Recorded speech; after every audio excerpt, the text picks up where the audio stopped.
I got home from my work trip a day early. My wife didn't expect me. She was in the shower when I walked in, humming some off-key pop song. Her phone was on the nightstand, unlocked, screen glowing. Out of habit, I glanced at it as I set my bag down. And that's when I saw it. A new message from Jason. Jason, my best friend, my brother and all but blood.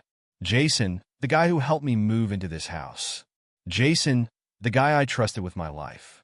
I wish I could say I hesitated before reading it, but I didn't. My gut knew before my brain caught up.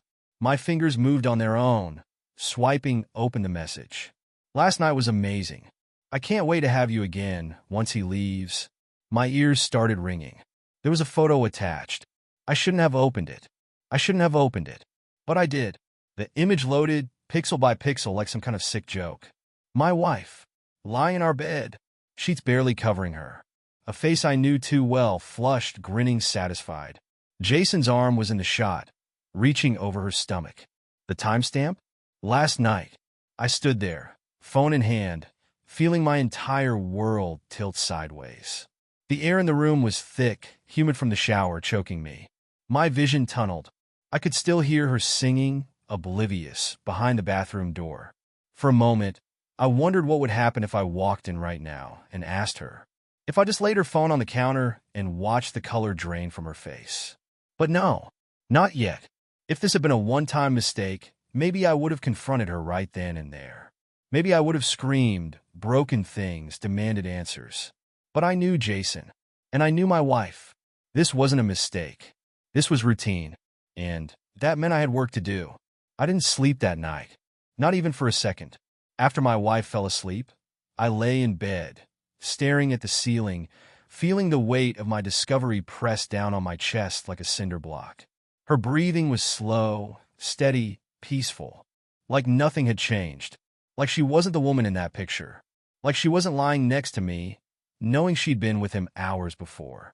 I needed proof, not just a single message, not just one photo, everything. I knew her passcodes, not because I was suspicious before, because she'd given them to me casually over the years. I started with her texts. The conversation with Jason was disgusting. I scrolled back, past last night, past last week. 3 months, 6 months, a year. The messages blurred together in a spiral of betrayal. Some of them were explicit. Others were worse, little inside jokes, pet names, references to things they had done when I was at work or away on business. Things they had done in my house. Then I found it. A message from Jason, dated 3 years ago. I can't believe we finally did it. You don't regret it, do you? Of course not, my wife had replied. I just don't want him to find out. Ever. 3 years. I had been living in a lie for 3 years. My hands were shaking. I moved to her cloud storage, her old emails. A slow, horrifying picture formed. This wasn't just a fling. It was a relationship. They had inside jokes, shared playlists, secret rendezvous. They had history, and I had been nothing more than an obstacle. At some point, I realized I was gripping the phone so tightly my knuckles were white. My heart pounded so hard it felt like my ribs would crack under the pressure. I looked over at her. She stirred a little, sighing in her sleep, rolling toward me. Her arm draped over my chest, her fingers resting on my skin like she belonged there. For the first time in my life, I hated the woman I loved. But hate wasn't enough. Hate wouldn't fix this. I took a deep breath. I needed to be smarter than my emotions. Because this wasn't the end. It was just the beginning. I sat in the kitchen the next morning, sipping coffee that tasted like nothing. She was at the stove, making eggs, humming to herself, still glowing from last night's adventure, and not the one she had with me. I watched her, really watched her. The way she moved, effortlessly, like a woman with nothing to hide. The way she kissed my cheek as she set my plate down, like a wife who loved her husband. For 3 years, I had been blind to this. How many times had I kissed her after she had been with him? How many times had I told her I loved her, thinking she was mine? How many inside jokes had they shared right in front of me, while I sat there like an absolute clown? It was almost funny. Almost. But now I was watching the performance with new eyes. And when you know a magician's trick, it's impossible to be fooled again. Big day today? She asked, flipping an egg. I forced a chuckle. Always. You seemed restless last night. I had a lot on my mind. She turned, raised an eyebrow. Anything I can help with? Now that was rich. I almost choked on my coffee. She wanted to help. Yes, sure. Maybe she could call Jason. Ask if he had any tips on getting a good night's sleep after stabbing your best friend in the back. But I smiled. I smiled. Because she couldn't know I knew. Not yet. I had something better in mind. I left for work like normal. Kissed her on the forehead. Told her I loved her. The words didn't sting as much as I expected. They just felt empty. Like reciting lines in a play I didn't want to be in anymore. But that was fine. Because I was done being the audience. Now I was the one writing the script. And the first scene? Finding Jason's weakness. Oh, he had plenty. I just had to decide which one to use first. You ever realize someone's been making a fool out of you and then start replaying everything they've ever said, but now with the correct context? It's like finally hearing the right lyrics to a song you've been mishearing for years. Jason had always joked about how not all men can be faithful. Had always smirked when I told him how much I loved my wife. Had always been weirdly protective of her when other guys flirted.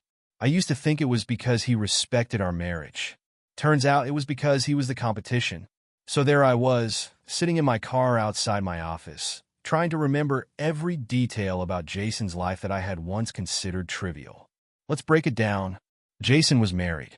His wife, Emily, was the sweetest woman alive, which made this 10 times worse. Jason was a gambler. Nothing too obvious, just little things. Poker nights, sports betting, a few bad investments that he always brushed off. Jason loved to brag. He told long stories where he was always the smartest guy in the room. That meant he had a history of oversharing. Jason thought he was untouchable. And that was going to be his downfall. Now, you might be wondering, why didn't I just confront them both right then and there? Call him up. Tell him I knew. Start throwing punches? Trust me, I wanted to. I wanted to storm into his office, throw his desk over, and let him taste the consequences of his stupidity. But no, Jason had spent 3 years stealing from me. Stealing moments, stealing trust, stealing a version of my marriage that never even existed. 3 years. So, I figured, why not take my time with him too? I started with his gambling. Jason had a business trip every couple of months. I knew it wasn't business. He and his buddies would fly out to Vegas, play poker, make bets, lose money. Lots of it. Now, the thing about guys like Jason, they think they're smart. They think they're discreet. But they're also creatures of habit. And Jason? Jason loved to take photos of his winnings. I scrolled through his social media. Nothing obvious. But then I checked his wife's account. Bingo! An old post from their last anniversary. Jason, grinning, holding up a glass of champagne. The caption, Vegas trip was rough, but at least we're ending the night in style. Cheers to 8 years. Vegas trip was rough. Oh, Jason, you fool. If the trip had been successful, he wouldn't have mentioned rough. He would have said something vague and cool, like Vegas treated me well, or the house doesn't always win. But he lost money, and that meant there were records. I went straight to his betting accounts. I knew where to look because, well, I was the idiot who set up his fantasy football leagues. I had watched him log in 100 times. His password? His freaking dog's name. Come on, man. If you're going to cheat on your wife and betray your best friend, at least use two-factor authentication. I was in, and what I saw, Jason had not just lost money. He was deep in debt. Tens of thousands. Maybe more. And the worst part? He was hiding it from Emily. Suddenly, I had leverage. Now all I had to do was figure out how to use it. Revenge is like cooking the perfect steak. You don't just throw it on the grill and crank the heat up to high. No. You let it marinate. You season it, let it sit, let the flavors soak in. Then, when it's time, you cook it slow and precise, letting the heat do its work until it's perfectly done. Jason? Jason was about to be my steak, and I was going to make sure he burned. Now, let's get one thing straight. I wasn't trying to just hurt Jason. I was trying to break him. I wanted him to feel that slow, creeping dread, that nauseating, skin-crawling feeling when you realize something is very, very wrong, but you can't prove it yet. That was my goal. So, I started with a whisper. Not an explosion, not a direct attack. just a seed of doubt planted in the right place. I created a fake email account, very professional, very anonymous. Something vague like whistleblower247@protonmail.com, because if you're going to expose someone, at least sound like a conspiracy theorist. Then I sent Jason's boss an email. Nothing crazy, just a concerned tip about how one of his senior employees, Jason, might have been involved in some unreported financial dealings. I didn't even specify what. That's the beauty of people like Jason. You don't have to tell them what they did wrong. They already know. A vague accusation? That's a mirror. They'll look into it and see every single thing they're guilty of, whether you know about it or not. And Jason? Jason had plenty of things to feel guilty about. 2 days later, he called me. And when I say called me, I mean he called me like a man who had just realized his house might be on fire, but wasn't sure if it was smoke or just bad lighting. "Hey man," he said, all casual. Too casual. "Weird thing. Someone sent a complaint to corporate about me." "Oh," I said, sipping my coffee. "What kind of complaint?" Jason laughed, but it was nervous. "I don't even know. Just some nonsense about financial discrepancies. Probably a mix-up." "Huh," I said, setting my mug down. "You think it's serious?" "Nah," he hesitated. "I mean, I hope not." He hoped not. Jason was rattled. I could hear it in his voice. He was already wondering. Who knew? How much did they know? What else could come out? And I just sat there listening to the panic creep in. "Well," I said, leaning back, "if you ever need anything, you know I got your back." That part? That was the seasoning. That was me pretending to still be his best friend, while he sat there unknowingly choking on the meal I was serving him. I could almost hear his shoulders relax. "Yeah, man. Appreciate it." We hung up, and I smiled. Because that was just the appetizer. The funny thing about guilt? It makes people paranoid. They start seeing things that aren't there, hearing things in conversations that were never actually said. It's why cheaters get weirdly defensive when you joke about affairs, why liars over-explain simple stories, why Jason had called me in a panic over a vague email. And my wife? She was about to get real paranoid. I started small. Over breakfast, I glanced at my phone and casually muttered, "That's weird." She looked up. "What?" "Oh, nothing." I waved it off. "Just got an odd message." Probably nothing. Then I kept eating like I hadn't just planted a ticking time bomb in her brain. She kept stealing glances at me all morning, pretending to be unbothered. But I saw it. The hesitation, the way her fingers twitched around her coffee cup, the way she took a little too long to respond when I asked if she needed anything from the store. She was spiraling already, and I was just getting started. That night, we were watching TV when I randomly sighed. Loudly. She muted the show. "What?" "Nothing," I said, rubbing my temples. "Just been thinking a lot." "About what?" I let a long pause hang in the air before shaking my head. I don't know. Have you ever felt like something was just off, but you can't put your finger on it?" "Bingo." She stiffened. "Just a little. Just enough." "Off," she repeated. "What do you mean?" I shrugged, pretending to be lost in thought. "I don't know. Just this feeling I've had lately. Like, I don't know. Forget it." She did not forget it. She turned the TV back on, but she wasn't watching anymore. She was too busy replaying every possible moment I could have figured something out. Good. Let her sweat. By the third day, she was unraveling. I'd catch her watching me when she thought I wasn't looking. She started checking her phone more frequently, deleting messages immediately after reading them. And when Jason called while we were having dinner, she flinched. "Oh, sweetheart, you just confirmed everything for me." I let the silence stretch after she put her phone down, acting like I hadn't noticed anything. She was fidgeting, waiting for me to say something. Finally, I just gave a soft chuckle and shook my head. "You're acting weird lately." "I'm acting weird?" She forced a laugh, too high-pitched. "You're the one being all cryptic and moody." I raised an eyebrow. "Am I?" She went back to her plate, stabbing at her food like it had personally offended her. Checkmate. Because now, she thought Jason was getting sloppy. And the best part? She had no idea I was the one pulling the strings. The best thing about cheaters? They're terrible with secrets. Sure, they can keep one big thing hidden, like, say, an affair with their husband's best friend. But when it comes to covering their tracks, they suck. They panic. They get sloppy. They leave little breadcrumbs without even realizing it. And Jason? Jason had left an entire bakery. I knew about his gambling problem. I knew about his debt. I knew he was using his wife's money to cover his losses. So, naturally, I made sure she found out. Not through me, of course. No, that would be too easy. I sent another anonymous tip, this time to Emily, Jason's wife. Just a friendly little message with a few screenshots from his online betting account, which I still had access to, because again, his password was his dog's name. Hey, not sure if you're aware, but Jason's been making some big bets under your joint account. Might want to check your recent statements. I sent it and waited. Didn't take long. The next morning, Jason called me. Again. And this time, he wasn't casual. Dude, I think Emily's onto something, he said, voice tight. She's been acting all weird, asking questions, looking through my stuff. I forced a frown into my voice. Weird. You think she found something? I don't know, Jason muttered. I keep telling her she's imagining things, but she's not letting it go. You think someone said something? Oh, for sure, I said, nodding to absolutely no one. But the question is who? Jason sighed. Yeah, who? Oh, Jason, you have no idea. That night, Emily confronted him. How do I know? Because he showed up at my house, like a stray dog looking for shelter. He came knocking, practically vibrating with stress. Dude, he said the moment I opened the door, Emily lost it on me.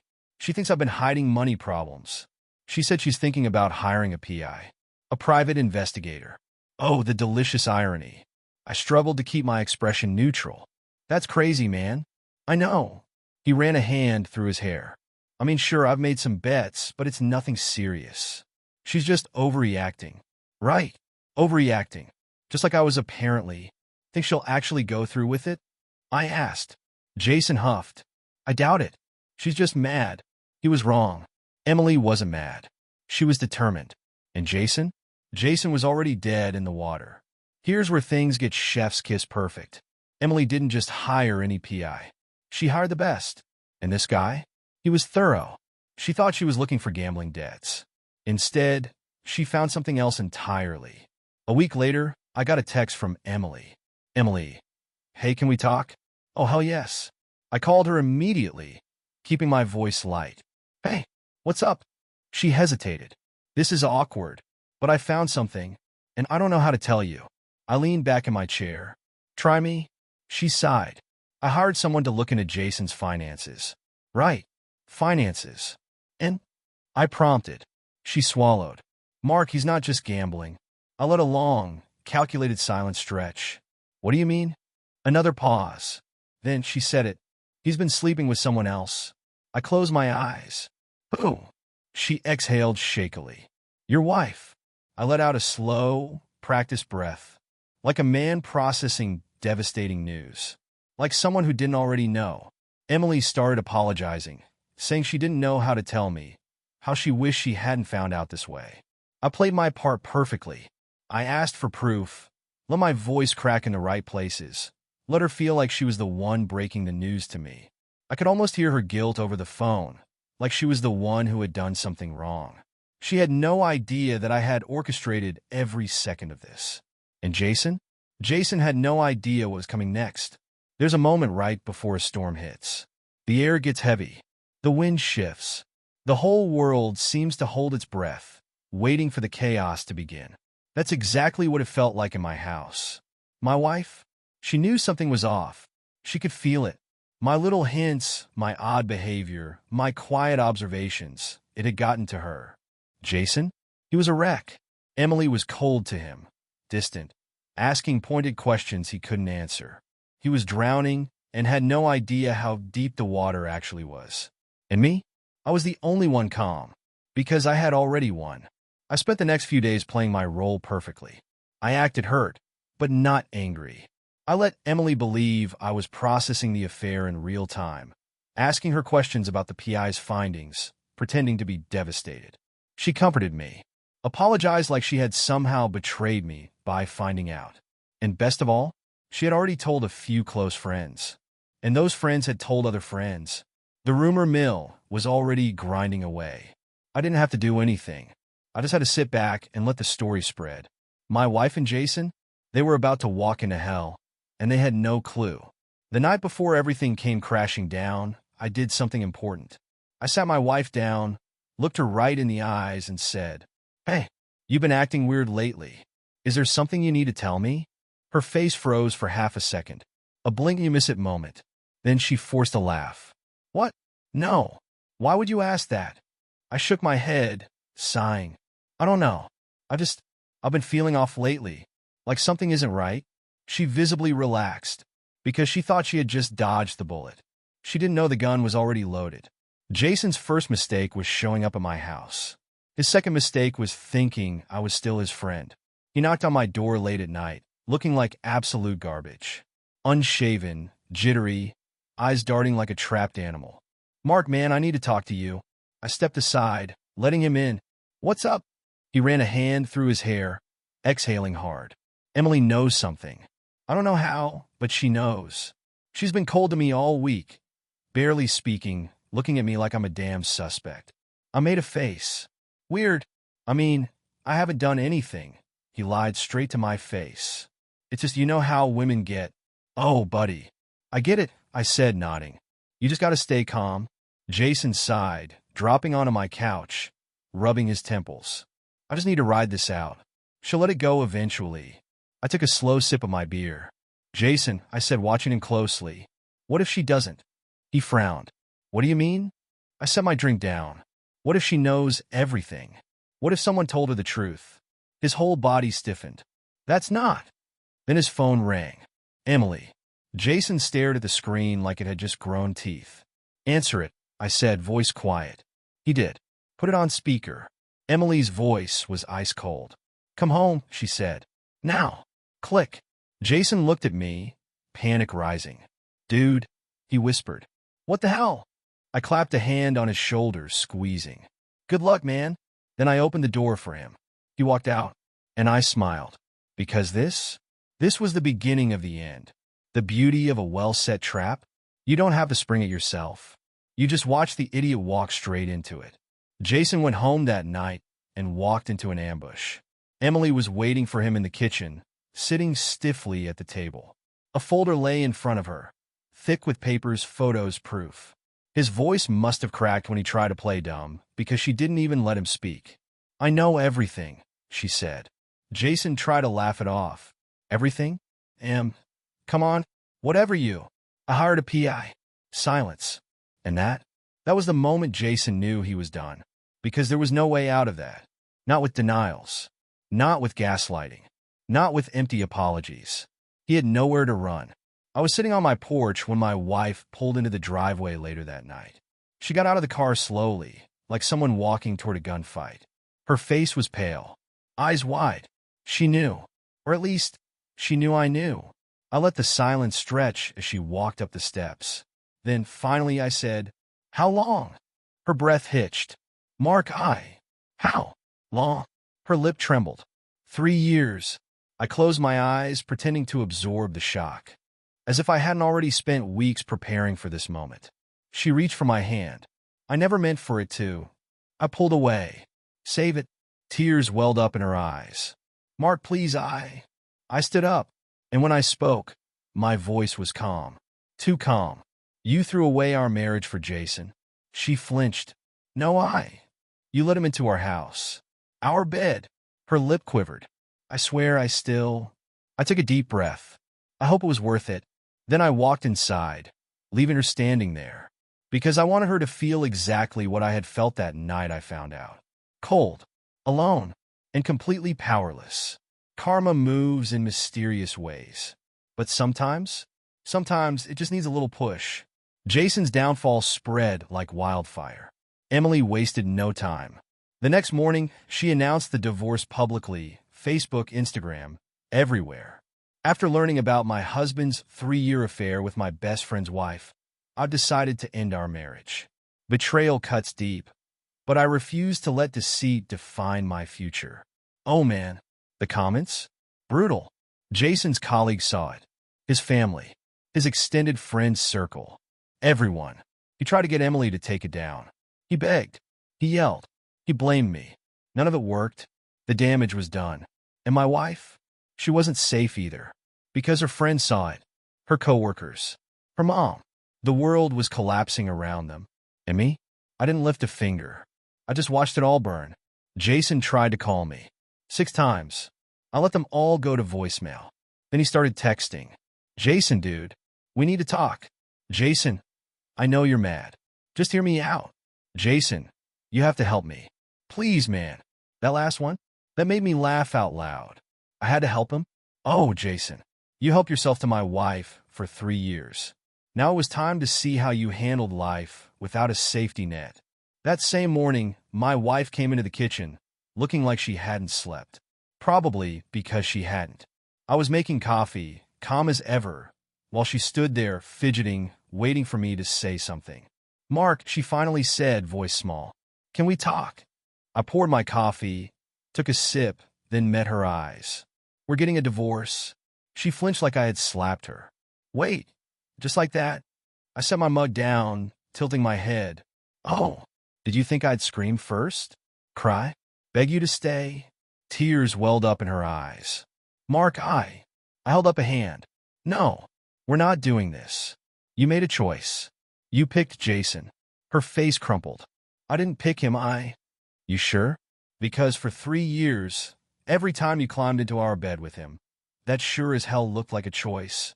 She covered her mouth, stifling a sob. Please, we can fix this. Fix it? I laughed, shaking my head. We're past that. Then I reached into the drawer and pulled out the divorce papers. Already signed. Her eyes widened. You planned this? I smiled. Of course I did. And the realization hit her like a truck. This wasn't some knee-jerk decision. This was strategic, cold, calculated. And she never saw it coming. Jason lost everything. Emily kicked him out. His reputation at work was in tatters. Rumors started flying about his financial misconduct, thanks to that little anonymous tip I sent earlier. His boss decided to audit his accounts. And surprise, surprise, Jason wasn't as clean as he thought he was. Within 2 weeks, he was fired. With no wife, no job, and a mountain of debt, he moved into a cheap motel. As for my ex-wife, she tried. Oh, she tried. She begged. She apologized. She said she had made a horrible mistake. I didn't respond. Not once. Because I was done. Done being the fool. Done playing the role of the clueless husband. Done with her. And Jason? He was already living in the wreckage of his own mistakes. And the best part? He still didn't know I was the one who lit the match. A few months passed. Life moved on. Jason was a ghost. Nobody wanted anything to do with him. His old friends? Gone. His career? Dead. His marriage? Over. And my ex-wife? She tried to start fresh. But when you're the woman who destroyed your marriage for your husband's best friend, people don't forget.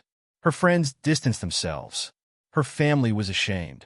And she learned the hard way that rebuilding a life is tough when you burned it to the ground yourself. And me? I was free. But the best moment? The moment that truly made everything worth it? Jason texted me. Jason, I know you set me up. I just don't know how. I read it, smiled, and left him on read. Because he didn't deserve an answer. He only deserved the ruin he built for himself.